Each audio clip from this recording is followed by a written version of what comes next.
Hi, and thanks so much for joining me for this Get Ready With Me featuring my May favorites. Now, if you saw my May favorites, I may have mentioned that this application was one of the most difficult applications I've done in a while. I ran into some issues where I got to the point where I wanted to wash my entire face because the mishaps were so bad that I wanted to start over, but I didn't. So I'm going to show you how to work around that in case you have some issues with makeup application where you don't want to start over, or even if you want to refresh during the day and things are settling into pores. Because I did use my SPF in tandem with a foundation, which was not the best combination, but we made it work. I found a way to make sure that we still had sufficient SPF coverage with another product. So this is a really long filming. Like, it took me like an hour. It doesn't normally take that long to film. Plus it doesn't look like I have a lot of makeup on either. And we're going to do a pretty substantial wear test on this as well. So you're gonna get to see wear time on these products. So I hope I'm able to help you with some of the makeup mishaps you may encounter and ways to fix them. So let's go ahead and get started. Let's start off with this SPF because we're gonna do a wear test today as well. I have been enjoying this one, the ISDIN Photo. It's the Ultra Light Emulsion Broad Spectrum SPF 50. We're going to try it under the foundation. I haven't tried this combination yet, so this will be interesting for me too, to see what the wear is like and how it impacts the foundation. So you've got a nice fluid texture here. You can see it's a little bit runny.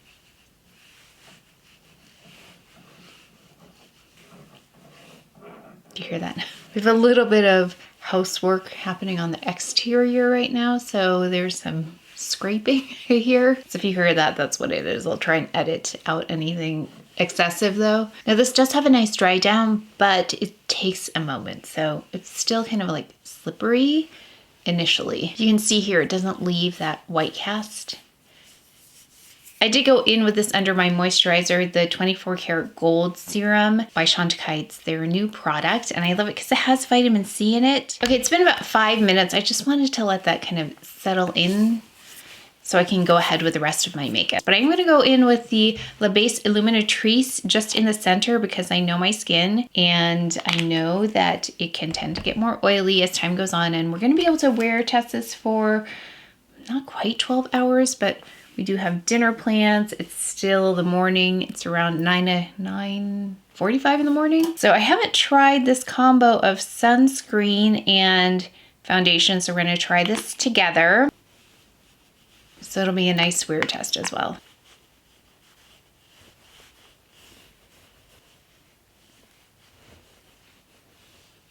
Yeah, now it appears the SPF is making this look a little bit lighter than it does without SPF.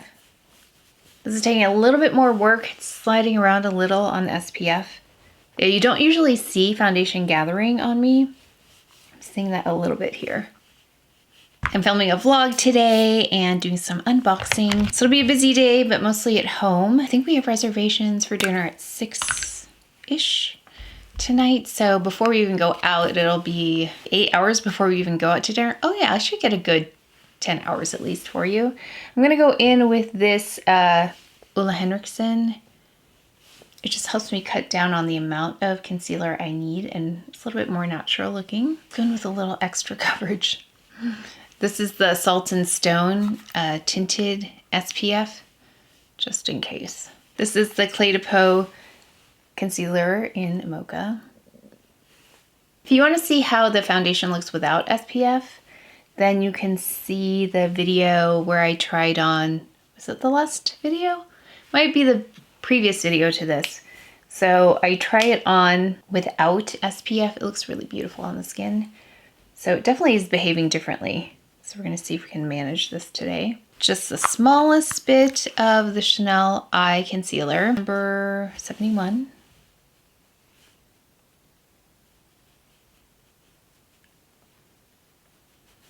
Yeah, we're getting a lot of movement here from that SPF. Definitely have to powder today with this. Going in with this La Prairie Concealer.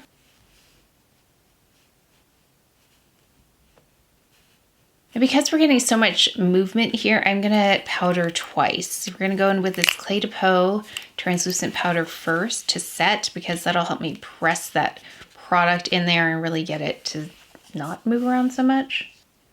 Just gonna put a light layer first and then I'm gonna press. So I don't wanna lift anything. That helps a lot. Yeah, even with that brush, I got some streaks. That's so interesting. CHANTECAILLE's Perfect Blur Powder. Looks like I have a lot of makeup on right now. I think it's that SPF that's reflecting the light. Okay, let's do brows, because brows are gonna help a lot here. BabyBlade, and this is in the shade Dark Brown.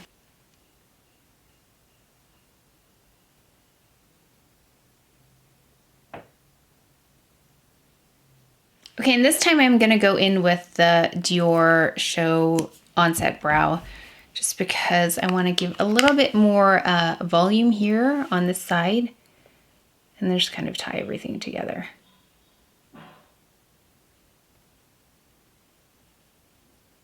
Starting to come together. It did look a little frightening, I think, with no brows. So we're gonna go ahead with this is like a fun product to use, the sculpting, what do you call it? The Contour Stylus.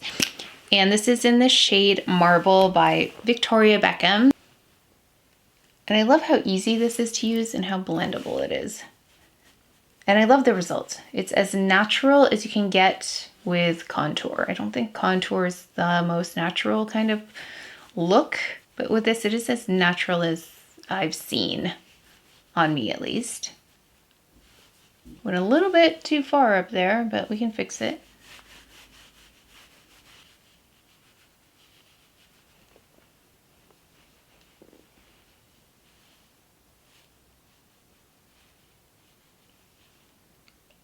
I'm keeping this very close to the bridge of the nose today. The last time it kind of went out too far. I had to fix it.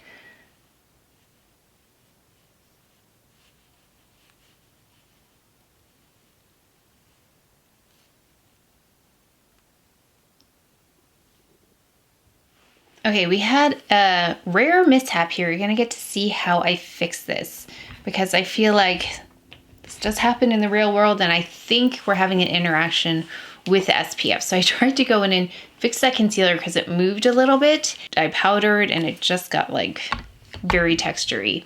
So I'm gonna go in with this product, the Water Fresh Tint, and you can see how runny this is. I'm gonna go and I'm just gonna disrupt this and break this all up, and you're gonna see how you can repair this without messing with your whole makeup, because that's really frustrating if you've done a good job on most of your makeup, but then there's one spot where it's like, no, that's not gonna work because there was an issue. So you just work this in. Let me get a mirror so I can see what I'm actually doing. And you work this in and you can see it's breaking up. It's gonna be bad for a second here. Really bad. But you just keep going. So you can see, it's scary. But I'd rather do this now than live with it the whole day.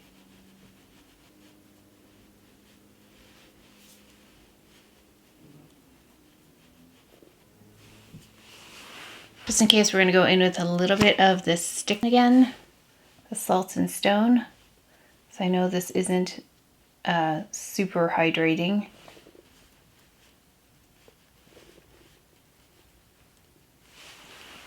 Okay, now let's go in with concealer again. Okay, much better. Okay, going in with powder again. Yeah, in fact, I might do the same thing over here because we're having a very similar appearance as it was over here, and I didn't even move that. I think it's that sunscreen. Use this again, because yeah, it looks better over here. This is taking a lot longer than I meant to. Okay, this is a lot of work for a very effortless kind of look today. We're gonna go in with this Victoria Beckham in Pecan. And in the previous video, I added layers, which I do not suggest. I suggest just one thin layer to build some dimension.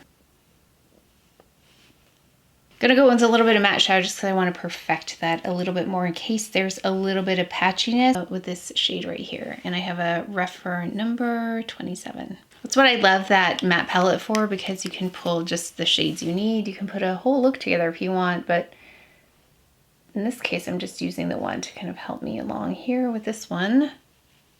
This shade right here under the brow.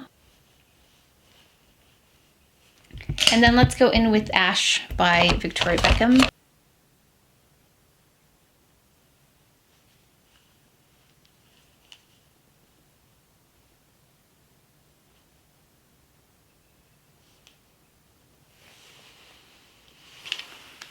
I'm going to add the slightest bit of shadow here. I'm going to take a little bit of this gray, that gray tone, and add it to the corner.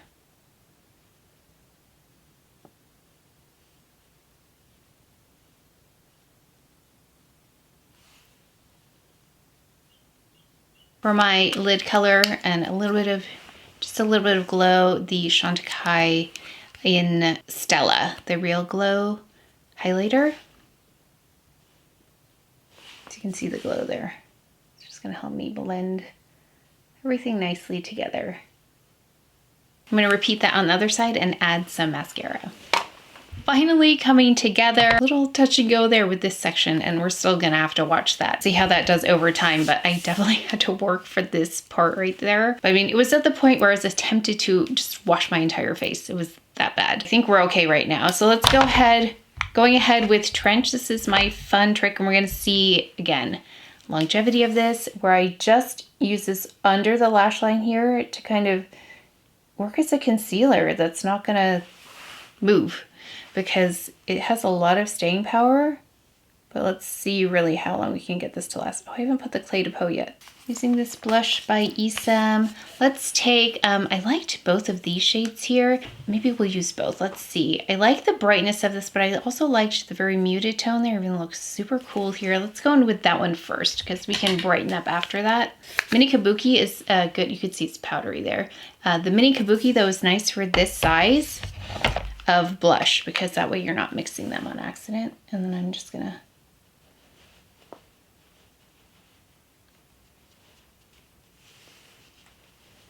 it has a beautiful finish to it called a matte skin finish.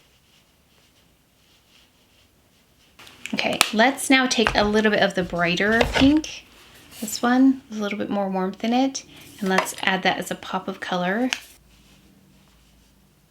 Just to perfect the blush, blend everything together. And I don't go in with extra powder, I just take the excess here, what I do have on the brush, and use that.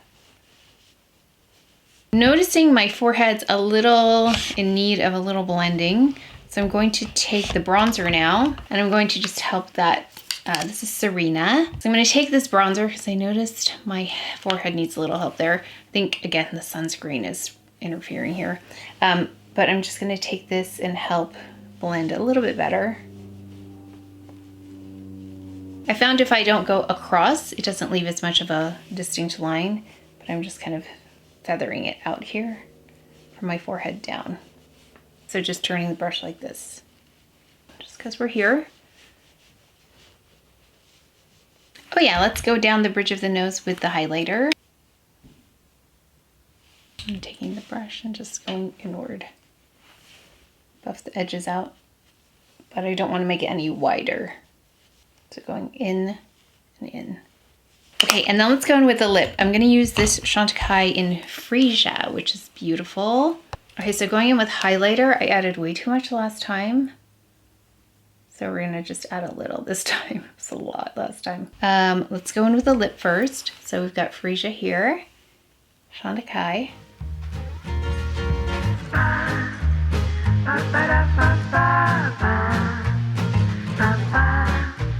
Okay, we are just checking in here. I filmed the May favorites. I've got my hair down. Of course, use the Dyson. We are getting some shine here though, even with both of the powders. So I'm attributing that to the SPF because I went in with primer, I went in with powder, and you can see there's a glow, isn't there? So let's try this product, this Mally product that I talked about. Now, one thing I'm not loving is that there was some residue from the other makeup I used, but the product itself seems to work, and then the sponge gets kind of grimy. And I noticed that they sell the sponges individually. I think they say to change the sponge every 3 months or so. So definitely gonna invest in those, but I'm gonna take this and I'm just going to tap, tap, tap and take down that shine because I don't think we have room to add any more powder because we've added a lot of powder today. We have lots of layers, too many layers, I think. So I'm using this to take down the shine without adding more. We'll see if we have to like redo the whole Water Fresh tint again, because I will do it if I need to before dinner. So again, we're about 2 hours into wear and we have a long way to go. So I'm gonna film a vlog, see how we're doing, but that definitely seemed to help, didn't it? Okay, I'll see you in a bit. Okay, it's almost 5:45 and what does that make it? 9, 10, 11, 12, 9, 10, 11, 12, 1, 2, 3, 4, 5. We're at 8 hours of wear right now. So actually, it looks good. I haven't done anything. I just did a little bit of this face defender and that was it. I have not powdered. In fact, I just received some lovely new no powder products that are new to the market. I'll feature that, of course, in a future video, but I was gonna try it, but I don't want to add on to this. I kind of want to see how that powder goes. But I'm gonna take some of the face defender and just mattify. Half of me wonders, like, is it because it's absorbing oil on this sponge or is it actually depositing? Yeah, I'm tempted to go in and just fix that a little bit with the, maybe we'll have to do that again. Let's do it because I feel like I can see a little bit of separation. Do you see it? So let's go in with, I have time. Water Fresh tint. We have like 20 minutes. Okay. I know, I just mattified a bit now doing this just because it kind of revealed some things that I wasn't seeing as well that needed to be fixed. So we're just gonna do this. And it doesn't matter if I have that SPF in place because it's, sun is going down. But you can see the color on the cheeks still. And then as for the contour, it's still there. You know, I'm gonna refresh under the eyes too a little bit. Needs a little refresh. You can see why I love the Water Fresh tint so much because it's super versatile. It just smooths everything over. But again, it looks worse before it looks better. So just trust the process. We're just gonna refresh this. So I probably should have just started under the eye. Oh, I probably should have just included this under the eye to begin with. I wonder if this is less of a wear test and more of a like how to manage your makeup for a long day, or like how to keep your makeup fresh from morning till evening, something like that. Maybe that would have been a better title. Okay, do you see it just looks refreshed? And those are the only areas really I need to refresh it. It looks good pretty much everywhere else. Yeah, it wasn't bad, but I just know it could be better. Okay, then let's go in with a little bit of Clé-de-Peau. We're gonna use this now, the Victoria Beckham in Tanline. And then let's do a little bit of this Mally. Let's use some more blush. A little bit of highlighter again. I just dropped it. Hopefully it didn't break. Okay, not broken. I think it landed on this side and there's a little bit of like a absorbent, it's not absorbent, but it's not as hard as this side is. There's something here that maybe broke the shock of it falling. I need to put a rug down again because I took it away because of all the makeup I spilled on the other one. All right, so we're gonna go to dinner and then I'll check in. Yeah, but this is 8 hours of wear. I'll probably see you at like a 10, 11 hour mark and that'll be the last check-in, but not bad for as difficult as this was to get together. It hasn't done bad at all. So yeah, it hasn't done bad at all considering how we started. So I'll see you in a couple of hours. Here we are at the 11 hour mark. I've gone to dinner. We were sitting outside. It was warm outside and the makeup really didn't fall apart. You could see there's a little bit of emphasis on the pores there. Really pretty good, especially because we had such an issue with the SPF first. But I was able to salvage that and then be able to keep going throughout the day. And let's take a look at just everything in general. The eyebrows look pretty good. Really good. I don't think I went like, let's see. Okay, I'll test that in a moment to see if I can wipe it away because I haven't been touching my face really. I try not to touch my face. And the contour, is it still there? It's faintly there. And what else do we try on? We have the blush on. I added a little bit more before dinner. And oh yeah, the contour on the nose. I can faintly see it there, but it hasn't moved around like all over the place. The eyeliner looks good. I've got a little bit of, just have a little dot there. Everything else looks pretty good. Like the foundation itself looks really nice. So let's go ahead, and before I go, I just want to see how easy this is to move. So if you do touch it, like it will get wiped away, especially at this point. So just make sure you don't touch your brows. It's not like they're permanently in place there. I mean, a little bit came off there. But if you have hair, like it's not going to be an issue. It's where I don't have hair that it was easier to wipe off there. So I hope that I was able to show you ways to salvage your makeup as well as refresh the makeup throughout the day if you're going for a long day like I just did. I normally don't wear makeup this long at all. This was kind of a rare occasion. Plus it was really hot today. So we got to test it in the heat and just a touch of humidity as well. And I know there were questions about best makeup for humidity. So when you think about that, usually when it's really humid, I'll try not to wear too much makeup just because it's really uncomfortable for me to wear makeup when it's humid. But I'll think about what I have that I would try or go to. I hope you enjoyed this 11-hour wear test, and let me know if you have any tips and tricks with any of these products or products in general that you use to refresh. So let me know if you have any tips or tricks in general where you fix your makeup a certain way, or you have any tips and tricks around extending the life of makeup and refreshing it. I'd love to know. But that's it for today's video, so please take care of each other, stay well. If you enjoyed this video, if you learned something, please give it a thumbs up, subscribe, and I will see you next time.